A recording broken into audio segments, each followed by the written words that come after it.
大家好，我是夏媽。快過年啦，今天給大家安排一個用糯米飯做的鍋巴脆，也是家庭爆米花，簡單好吃，又香又脆。做法呢就只有3步。你首先準備2斤糯米，用水給它淘洗乾淨，然後再用溫水泡上1個小時。泡發後瀝乾水分，放入蒸籠裡面，中間記得要戳幾個孔，方便上氣。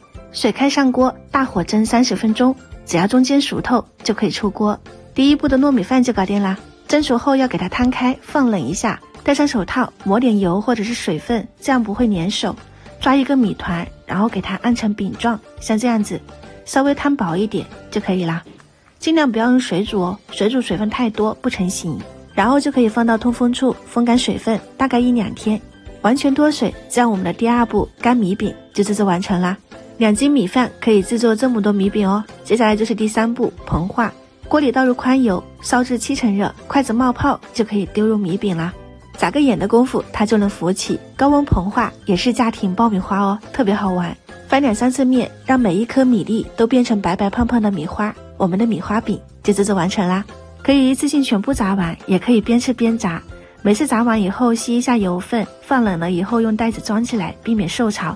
下次吃還是一樣嘎嘣脆的，又香又好吃。分享的做法也來分享一下它的吃法。取一小部分掰碎，撒上燒烤料或者是蘸料，做成香辣的鍋巴脆。平常看電視或者是聊天的時候就可以當零食啦。還有就是做飯的時候，盤子底下鋪上鍋巴，吸飽了湯汁的鍋巴脆真的是很香的哦。最後還可以用它泡個甜酒沖蛋也不錯哦。喜歡就趕緊試一下吧。我是夏媽，下次再見。